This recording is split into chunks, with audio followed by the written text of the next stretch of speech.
오늘 이 시간 우리에게 주시는 하나님의 말씀은 구약성경 출애굽기 20장 12절의 말씀입니다.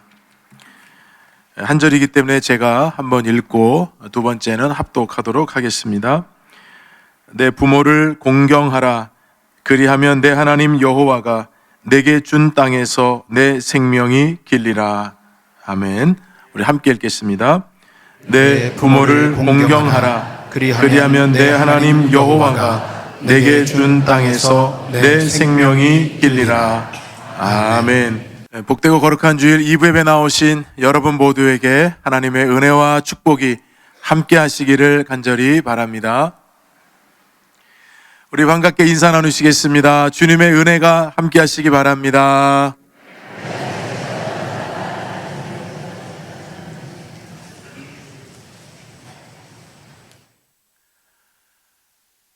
1년 중 가장 아름다운 달을 꼽으라고 한다면 아마도 5월을 꼽는 분들이 많이 계실 겁니다.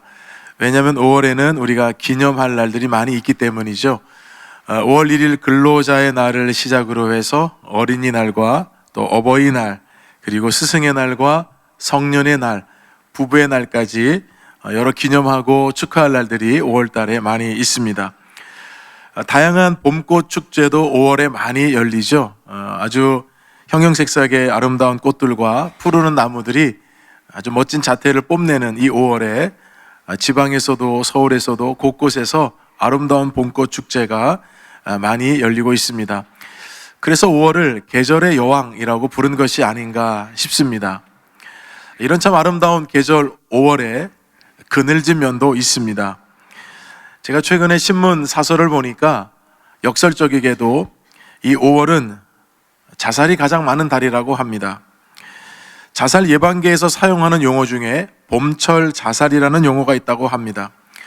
일반적으로 우울증과 추운 겨울을 연상하기 쉽지만 오히려 새순이 오르고 아름다운 꽃이 만발하는 봄의 계절에 많다는 겁니다. 두 가지 이유를 들더라고요.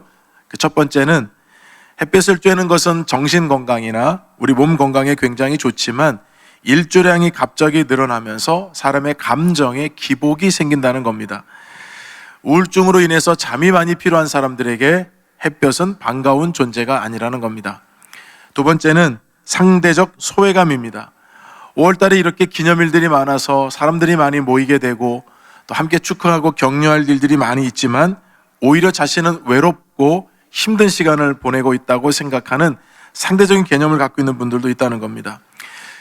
정작 자신은 어울릴 사람도 없고 그럴 여유도 없고 그럴 능력도 없어서 더 힘들어진다는 겁니다.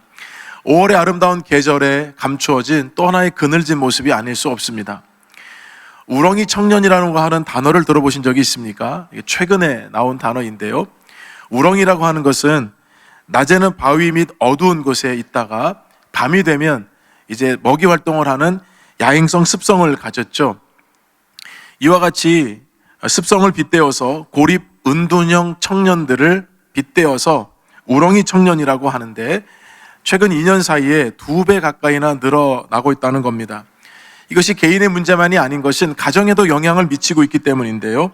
가정에서 이런 일들이 비일비재하다는 겁니다. 최근에는 어떤 가정에서 어머니가 집에만 있는 이 자녀에게 좀 나가서 좀 사람도 만나고 활동도 하라고 했더니 그 말에 분노하면서 반항하고 결국 큰 다툼으로 번져서 경찰이 출동하게 되고 더 큰 일이 벌어지지 않기 위해서 부모와 자녀를 분리 조치했다라고 하는 기사가 나왔습니다. 6년 동안 직업이 없는 자녀, 이제 좀 집에만 있지 말고 좀 나가서 좀 알바라도 하라고 부모가 얘기했을 때 부모에게 집기를 집어던지고 폭언을 하면서 일어나고 있는 가정폭력도 많다는 겁니다. 사회적 관계적 고립이 가져다 주고 있는 어두운 그늘의 모습입니다. 5월은 여러분 가정의 달이고 또 오늘은 어버이 주일입니다. 무엇보다도 우리 부모님을 좀 생각해 보면서 함께 말씀을 나누고자 하는데요. 이 땅에 부모라는 이름을 가지고 살아가고 있는 모든 우리 분들에게 우리 주님께서 그 수고를 기억해 주시고 위로해 주시는 시간이 되기를 간절히 바랍니다. 특별히 많은 우리 어르신들에게 주님의 은혜가 임하기를 간절히 축원합니다. 어버이 주를 맞아서 부모님을 섬기고 싶어도 부모님이 천국에 계셔서 섬길 수 없는 분들, 그분들 또한도 주님께서 위로해 주시고 아울러서 우리 교회에 있는 많은 우리 어르신들을 좀 생각해 보면서 좀 우리가 함께 말씀에 도전을 받기를 바랍니다. 특별히 어버이날에 주시는 말씀은 사실 자녀들에게 주시는 말씀임과 동시에 우리 부모들에게도 주시는 말씀임을 여러분 생각해 보시고, 특별히 자녀된 분들, 오늘 하나님께서 들려주시는 말씀을 마음에 새기셔서 이 말씀을 실천함으로 여러분들에게 주시는 많은 은혜와 축복을 누릴 수 있기를 간절히 소망합니다. 하나님께서 모세를 통해 10계명을 주셨습니다. 하나님께서는 모세를 신의 산으로 부르셔서 이제 하나님의 백성으로, 하나님의 자녀들로 이 땅을 살아가게 될 백성들에게 하나님께서 친히 모세에게 10계명을 주셨던 것입니다. 자, 그 계명을 어떻게 주셨는지 우리 출애굽기 32장 15절 16절을 함께 읽어보겠습니다. 모세가 돌이켜 산에서 내려오는데 두 증거판이 그의 손에 있고 그 판의 양면 이쪽 저쪽에 글자가 있으니 그 판은 하나님이 만드신 것이요 글자는 하나님이 쓰셔서 판에 새기신 것이더라. 모세가 시내산에서 내려올 때 두 증거판을 손에 들고 내려왔습니다. 그 판은 하나님이 만드신 것이고 그 판에 기록된 글씨는 하나님이 친히 쓰셨다 말씀하셨습니다. 이 두 증거판에는 10가지 계명들이 써 있었습니다. 그 내용을 기록한 것이 바로 출애굽기 20장 말씀에 나와 있는 10계명의 말씀입니다. 1계명부터 4계명까지는 하나님과 우리 인간 사이에 직접적으로 주신 말씀입니다. 그 첫 번째 계명이 바로 너는 나 외에는 다른 신들을 내게 두지 말라라고 하는 말씀이었습니다.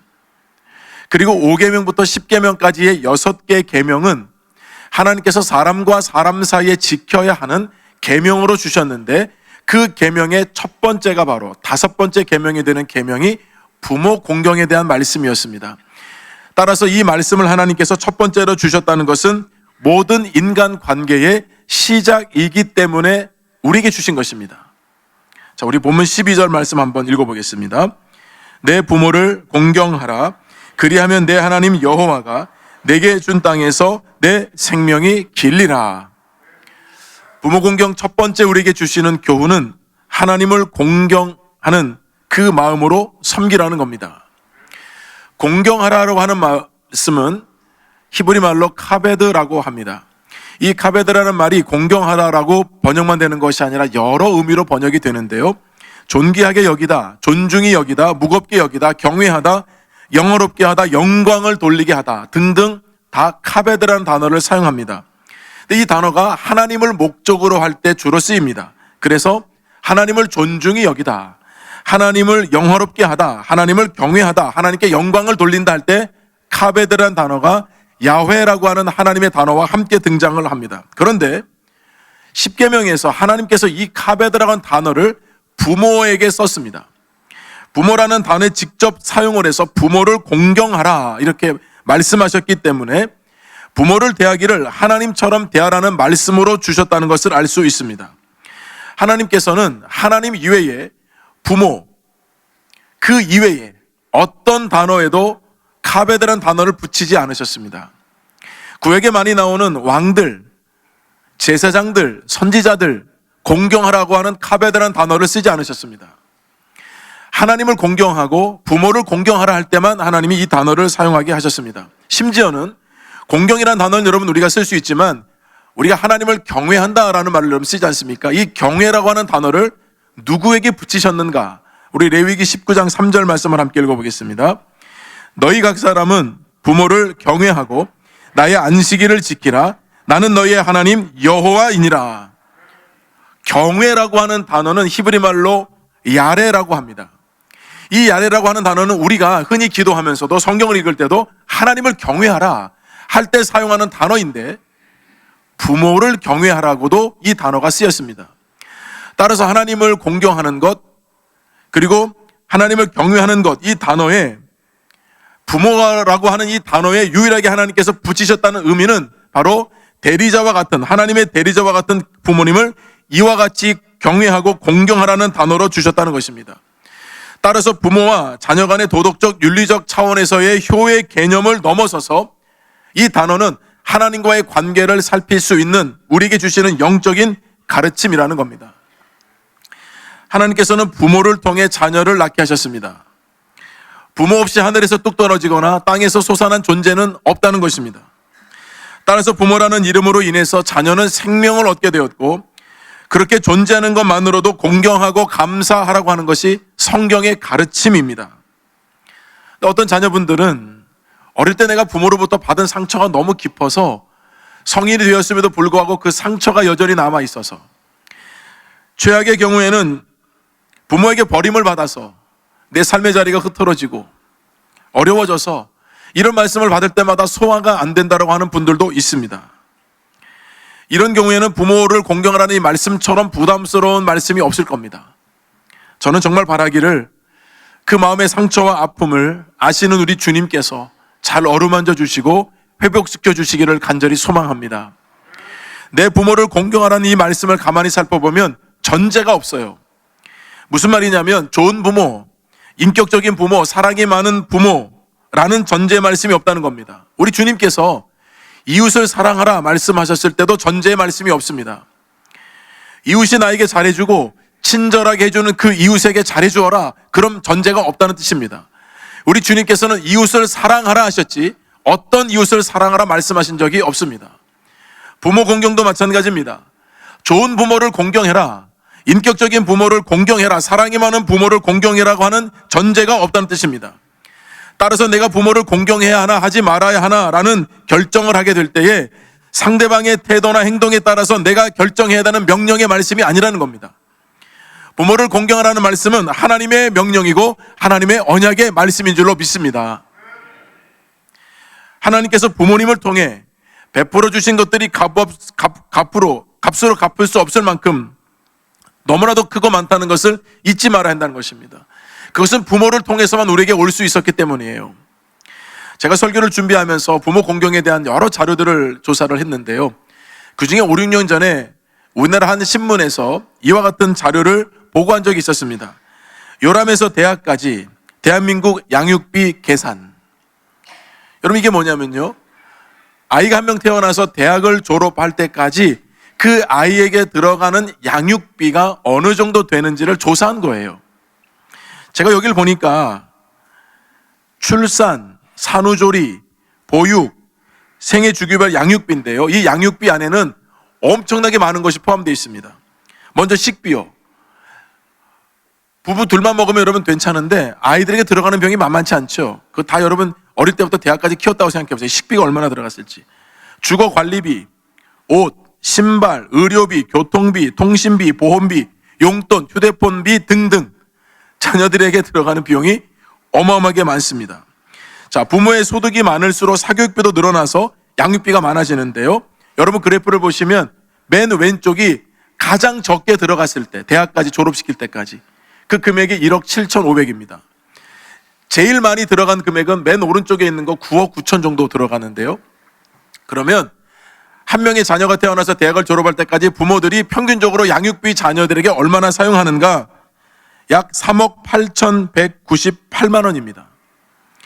연소득 4천 정도 되는 가정은 10년치를 모아야 됩니다. 부모님들 표정이 어두워지기 시작했습니다. 내가 저 인간들을 저렇게 키웠는데.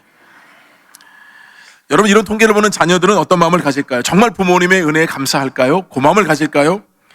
자녀를 향한 여러분 사랑과 헌신을 어떻게 여러분 이 수치로만 표현할 수 있겠습니까? 이건 여러분 양육비로 그냥 들어가는 이 물질이지만 그 세월 동안에 삶을 통해서 여러분 자녀를 양육했던 감정과 그 시간과 헌신과 삶을 여러분 어떻게 수치로 표현할 수 있겠습니까? 단순히 양육비만 해도 여러분 이렇게 많이 들어가는 것이 오늘의 실상이라는 겁니다.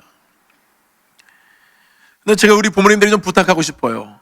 여러분 이렇게 자녀들을 다 키우셨는데 여전히 자녀가 다 성장하고 심지어 결혼도 하고 자녀도 낳았는데도 불구하고 늘 부모님들은 자녀를 생각하다 보니까 나는 괜찮다는 거예요. 나는 괜찮다고.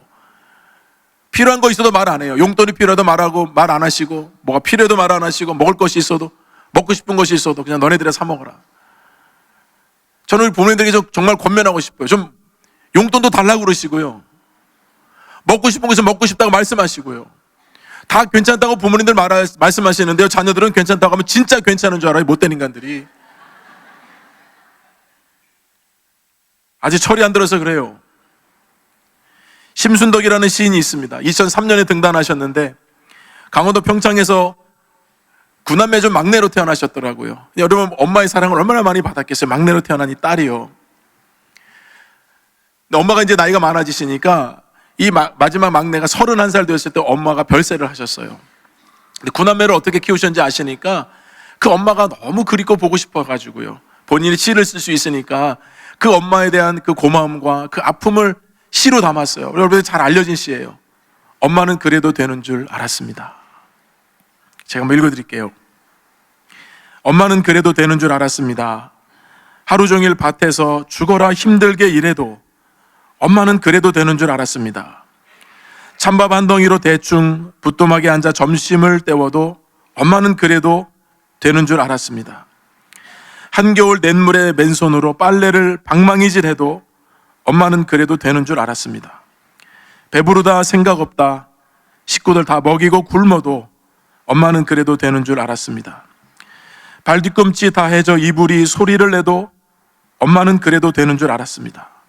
손톱이 깎을 수조차 없이 닳고 문드러져도 엄마는 그래도 되는 줄 알았습니다. 아버지가 화내고 자식들이 속썩여도 전혀 끄덕없는 엄마는 그래도 되는 줄 알았습니다.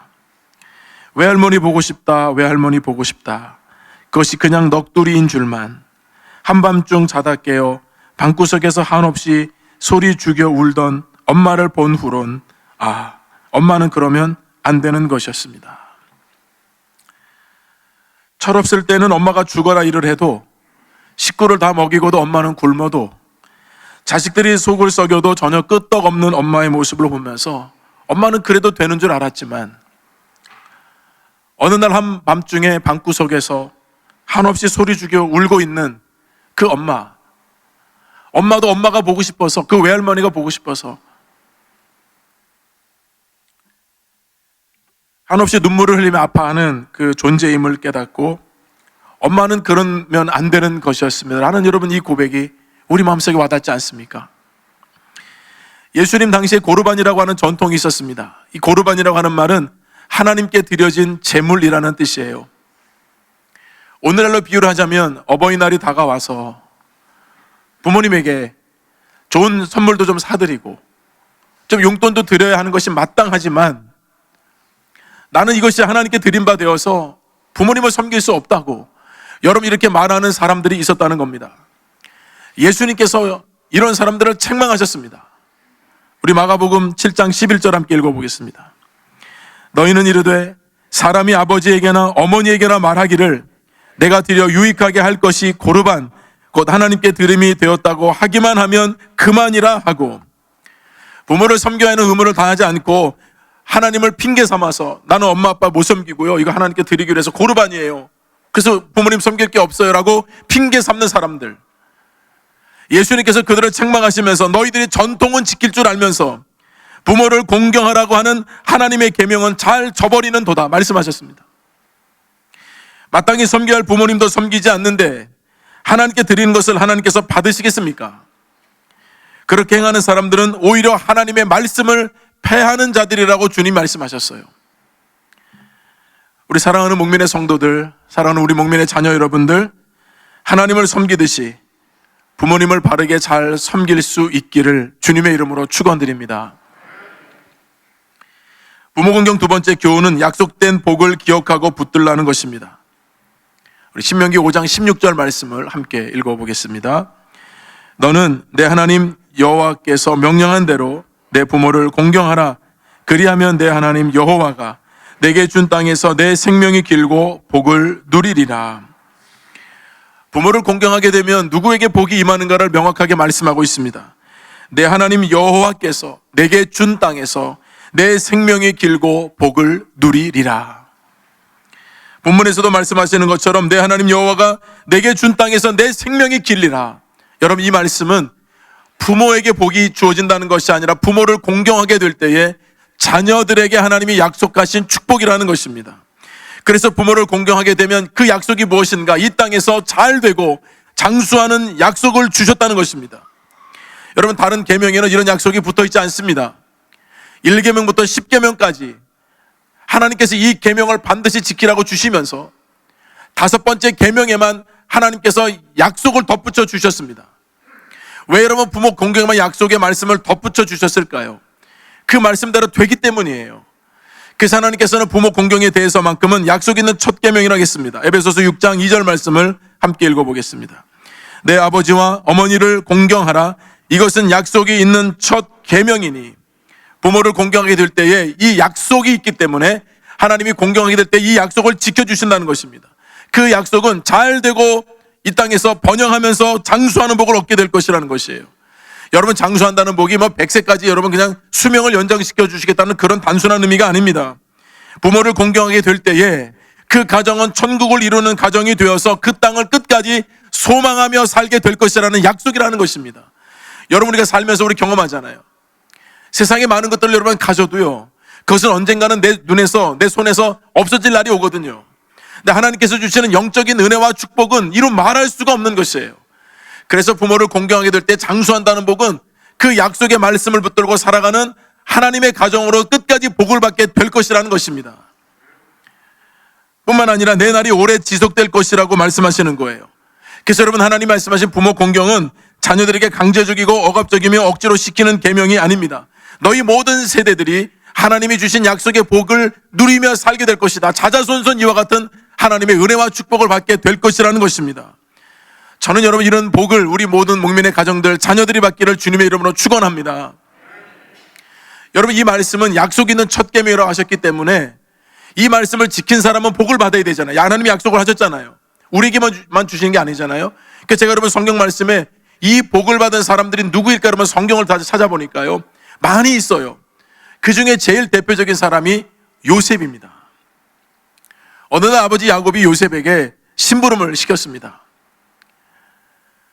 너희 형들이 지금 잘 있는지, 그리고 양떼들을 잘 돌보고 있는지 좀 가보라는 겁니다. 근데 지금 요셉이 있는 곳이 어디냐면 헤브론이라는 곳이고요, 지금 형들이 양떼들을 이끌고 간 곳이 어디냐면 세겜이라는 곳입니다. 헤브론과 세겜의 거리는 약 80km입니다. 왕복 생각하면 160km죠. 그때는 이동수단이 없었기 때문에 다 걸어서 다녔고요, 산 넘고 물 건너서 여러분 가야 됩니다. 여러분, 양떼들은 그렇게 치는 거잖아요. 여러분 생각해보면 아버지가 지금 말씀하시는 이 내용은 급한 게 아니에요. 지금 당장에 확인해야 될 일이 아니잖아요. 뭐 아버지가 급해서 야, 이 물건을 너희 형들에게 꼭 갖다 줘야 된다, 여러분 이런 것도 아닌데요. 형들이 잘 있는지, 양을 잘 치는지, 여러분 그거 보고 오라는 겁니다. 여러분, 요셉은 아버지의 말씀이기 때문에 네, 그렇게 하겠습니다라고 순종합니다. 여러분, 이런 차원에서 우리 자녀들을 돌아보면 요 집 앞에 있는 마트 하나 신부름 보내려고 해도 그 인간들이 말을 안 들어요. 그래서 엄마 아빠들이 직접 가는 경우가 얼마나 많아요. 근데 여러분, 80km는요 진짜 먼 거리죠. 요셉이 여러분 세겜까지 갔는데요, 형들이 없어요. 주변의 사람들에게 물어보니까 도단이라고 하는 곳까지 갔다는 겁니다. 여러분, 요셉은 도단을 가본 적도 없고 어딘지도 몰라요. 80km를 걸어왔어요. 근데 형들이 없어요. 어떻게 하실래요? 여러분, 아버지 말씀 순종한 거 아니에요? 형들이 도단까지 갔다고 했는데 요셉은 돌아가지 않고 도단까지 갑니다. 자기 집으로 간 것이 아니라 아버지의 말씀이기 때문에 분명히 형들의 안부를 살피고 양들을 잘 치고 있는지 보고 오라 했기 때문에 도단까지 여러분 가게 됩니다. 아버지 말씀에 순종해서 결국은 도단까지 가서 형들을 만났지만 형들은 오히려 그 어릴 때 요셉 때문에 여러분 요셉을 죽이려고 했잖아요. 못 죽이니까 이스마엘 상인들이 지나가다 은 20을 받고 동생을 팔아버립니다. 결국 여러분, 요셉은 뜻하지 않게 이때부터 부모와 형제들하고 완전히 단절이 되어서 노예로 팔려갑니다. 애굽에 여러분 노예로 팔려가서 보디발의 집에 가서 여러분 억울함을 당하고 여러분 감옥에 집어넣게 되지 않습니까? 그런데 성경은 이 장면을 어떻게 기록하고 있는가? 우리 창세기 39장 5절 함께 읽어보겠습니다. 그가 요셉에게 자기의 집과 그의 모든 소유물을 주관하게 한 때부터 여호와께서 요셉을 위하여 그 애굽 사람의 집에 복을 내리심으로 여호와의 복이 그의 집과 밭에 있는 모든 소유에 미친지라. 여러분, 하나님께서 요셉을 위해서 애굽 사람의 집에 복을 주셨고 그 집과 밭에 있는 모든 소유물에도 복을 내려주셨다는 것입니다. 요셉 때문에 그 가정과 모든 것들이 복을 받았다는 겁니다. 여러분, 요셉이 결국은 애굽의 총리가 되었을 때 결국은 그를 통해서 가족이 살림을 당하고 언약의 말씀을 이어가게 되지 않습니까? 총리가 되었을 때에 그 형들이 여러분 찾아왔을 때, 곡식을 달라고 왔을 때에, 결국 이제 자기 신분이 알려지게 됐을 때 제일 먼저 여러분 형들에게 말했던 그 말이 뭡니까? 우리 아버지 살아계십니까? 저는 여러분 요셉의 그 한마디가요, 그의 삶을 다 표현하고 있다고 생각해요. 아버지를 한 번도 잊어본 적이 없는 거예요. 여러분 생각해 보세요. 요셉이 순종하다 이런 어려움 겪은 거 아닌가요? 아버지가 그때 나에게 그런 심부름 안 시켰으면, 내가 아버지 말씀에 순종하지 않고 안 갔으면 여러분 이런 억울한 일 안 당하는 거 아닌가요? 노예로 팔려가고요. 그 험난한 세월들 여러분 어떻게 해석할 거예요? 아버지 심부름만 안 시켰으면, 내가 아버지 말씀 거역하고 안 갔으면 그런 어려움 안 겪었을 텐데, 여러분 그렇게 생각했다면 아버지 원망하죠. 부모가 뭐 좀 잘못하면 그거 하나 마음에 두고 여러분 자녀들이 평생 원망하며 사는 경우 얼마나 많이 있습니까? 여러분 이런 요셉의 경우라고 한다면 평생 여러분 아버지 마음에 원망하며 살아야 되지 않아요? 근데 제일 먼저 묻는 게 뭐예요? 우리 아버지 잘 계시고 살아계시냐고. 아버지를 한 번도 잊지 않았던 겁니다. 아버지를 공경했던 겁니다. 내가 이렇게 그동안 어려움을 당했던 것은 아버지의 심부름 때문에, 아버지의 명령 때문이 아니고 하나님의 큰 그림 계획 가운데 내가 있었다는 것을 알았기 때문이에요. 아버지 때문이 아니에요. 부모님 때문이 아니에요. 요셉은 여러분 그런 영적인 해석을 할 수 있었기 때문에 아버지의 안부를 제일 먼저 물었던 겁니다. 원망하지 않고, 어떻게 아버지가 그때 나에게 이렇게 심부름을 시킬 수 있냐고, 어린 나를 그렇게 하지 않았다는 것입니다. 부모 공경, 아버지의 말씀에 순종함으로 시작된 줄로 믿습니다. 하나님 말씀에 그 부모 공경을 순종했을 때 하나님께서 분명히 약속한 복을 주신다고 했는데, 여러분 요셉을 보세요. 결국은 요셉을 통해 하나님의 언약의 말씀이 이루어지고 그를 통해 얼마나 많은 복을 받게 되었습니까? 하나님 말씀은 지금도 살아 있습니다. 자녀된 여러분들 이 말씀을 지키셔서 약속된 축복을 받아 누리기를 주님의 이름으로 축원합니다. 세 번째 부모 공경 교훈은 늙음을 아는 지혜를 가지라는 것입니다. 잠언 15장 20절 말씀을 함께 읽어보겠습니다. 지혜로운 아들은 아비를 즐겁게 하여도 미련한 자는 어미를 업신 여기느니라. 제가 최근 통계청 자료를 보니까요, 65세 이상 되신 노인 인구 중 독거 노인이 차지하는 비율은 2000년에서 2024년 동안에 계속해서 증가하고 있다는 겁니다. 혼자 사는 고령자의 사회적 관계망 조사에서 34.8%는 몸이 아파도 집안일을 부탁할 사람이 없고 32.5%는 대화할 상대조차 없다고 응답을 했습니다. 따라서 외로움은 단순한 감정의 문제가 아니라 우리 몸과 뇌의 전체에 큰 영향을 주는 생리적 스트레스라는 겁니다. 그래서 실제적으로 외로움이 심장질환과 치매, 우울증, 각종 만성질환을 유발할 수 있다는 결과가 계속해서 보고되고 있습니다. 미국 심장협회 보고서에 따르면 사회적 고립과 외로움은 심장마비 또는 심장질환으로 인한 사망 위험을 29%, 뇌졸중 위험 32%를 증가시키는 것으로 나타났습니다. 늙으신 부모님들은 외롭습니다. 부모님이 외롭다는 것을 아는 것이 지혜입니다. 혼자 식사를 하시고, 혼자 아파하시고, 혼자 오랜 시간을 계신다는 것 자체가 고통입니다. 그래서 이 외로움은 감정의 문제를 넘어서서 우리 뇌에 진짜 영향을 미치고 생리적인 스트레스로 말미암아서 외로움이 외로운 감정으로 그치는 것이 아니라 몸을 상하게 하고 뇌를 상하게 해서 여러 가지 질병들이 여러분 생기고 있다는 의학적인 보고서 아닙니까? 근데 참 다행히도요, 하나님께서 우리 몸에 옥시토신이라는 호르몬을 주셨더라고요. 이 옥시토신이 뭐냐면 부모와 자식 간의 유대관계를 만들고 이게 사랑에 빠지게 한다라고 하는 호르몬이에요. 그래서 옥시토신이 이 사랑의 호르몬이라고 불려지죠. 이 옥시토신이 여러분 많아지면 스트레스가 줄어들고 불안을 완화하고 사회적 유대감을 높인다고 합니다. 그래서 여러분 엄마가 어린아이를 다 가슴에 품에 안고 있는 것을 보면 불안함을 느끼는 사람이 없잖아요. 다 보면서 참 좋다, 얼마나 아이가 좋을까, 엄마는 얼마나 행복할까. 여러분 이런 걸 느끼면 우리 호르몬 옥시토신이 여러분 증가한다는 겁니다. 그리고 옥시토신이 증가할 때 그야말로 노화를 늦출 수 있대요. 근데 여러분 안타깝게도 의학이 이렇게 발전했어도 이 옥시토신을 호르몬을 높일 만한 약이 아직까지는 개발이 안 됐다고 합니다. 그런데 놀랍게도요, 이 옥시토신이 증가하는 경우가 있대요. 그게 뭐냐면 함께 식사할 때, 그리고 함께 대화할 때, 함께 손을 맞잡아서 악수할 때, 그리고 따뜻하게 안아줄 때, 여러분, 그런 때 우리 몸에 옥시토신의 호르몬이 막 왕성하게 분비가 된다는 겁니다. 특히 어르신들에게요.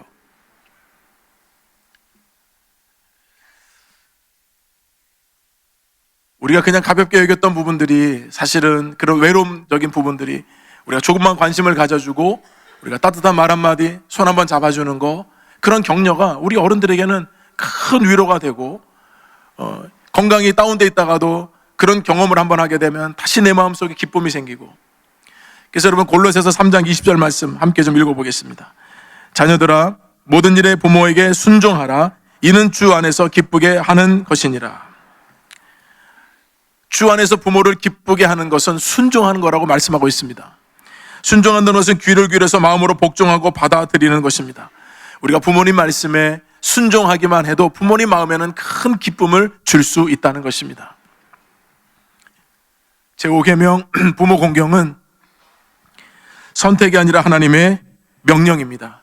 그리고 약속이 있는 첫 번째 계명입니다. 전 우리 몸이나 모든 성도들께서, 우리 가정들, 특별히 자녀들이 약속이 있는 첫 번째 계명인 부모 공경을 잘 순종하고 지켜서 하나님이 약속하신 복을 받아 누리는 모든 자녀들이 되기를 주님의 이름으로 축원합니다. 이 땅에서 잘 되는 길은 여러분들이 많은 아이디어를 내고 사업에 수완이 있어서가 아니라 부모를 잘 공경할 때 하나님 분명히 잘 되는 복을 주신다 하셨고, 이 땅에서 장수하는 것은 믿음의 가정을 이루어서 자자손손 하나님의 은혜와 축복이 머무는 가정으로 하나님이 약속하셨다는 것을 기억하셔서 한 가정도 예외가 되지 않고 마음의 상처와 아픔이 다 씻어지고 모든 가정들이 이와 같은 약속된 복을 받아 누리기를 주님의 이름으로 축원합니다. 오늘 이 시간에는요, 우리가 오늘 어버이 주를 맞아서 우리 부모님 같은 어르신들이 많이 계시죠. 우리가 좀 그분들에게 감사한 마음을 좀 담아서 오늘 예배실 들어오시기 전에 우리 청년들이 우리 카네이션을 달아드렸는데, 70세 이상 되신 분들, 물론 젊으신 분도 계시죠. 10세는 요즘에 다 젊게 보시잖아요. 우리 80세 넘으신, 우리 90세 되신 분들도 여기 앉아 계십니다. 우리가 부모님을 대하듯 공경하는 마음을 가지고 좀 그분들을 위해서 제가 좀 축복 기도를 하고, 또 우리 여전도 협의회가 준비한, 우리 교회와 함께 준비한 선물을 우리 어른들에게 좀 드리도록 하겠습니다. 우리 70세 이상 되신 분들은 자리에서 좀 잠깐만 일어서 주시면 감사하겠습니다. 제가 먼저 한번 좀 축복하며 기도하겠습니다. 괜찮습니다. 좀 일어나 주시고, 제가 이분들을 축복하며 기도하겠습니다. 하나님 아버지, 은혜를 감사합니다. 오늘은 어버이 주일입니다. 우리 교회 70세 이상 되신 우리 귀한 분들을 부모님을 대하듯 우리가 또 사랑하고 존경하는 마음을 담아서 이 시간 작은 정성을 드리지만, 이것 때문에 마음의 위로가 되는 것이 아니라 하나님께서 주시는 말씀으로 위로가 되게 하시고, 지금까지도 은혜로 지켜주셨지만 남은 생에 하나님이 특별한 은혜로 지켜주셔서 지난 생애보다 남은 생애가 복되게 하여 주시옵시고, 강건하게 하여 주시옵시며 외롭지 않게 하여 주시옵시고, 마음의 평안을 허락하여 주시옵소서. 평생 교회를 위해 피와 땀과 눈물을 흘리며 수고하고 섬기셨던 귀한 어르신들 한 분 한 분을 주님께서 붙들어 주셔서 하늘의 크신 상급으로 갚아 주시옵시고, 우리 자녀들, 후손들 교회를 위해 기도하실 때마다 그 기도가 하늘에 상달되어 응답되게 하여 주시옵소서. 예수님의 이름으로 축복하며 기도드립니다. 아멘.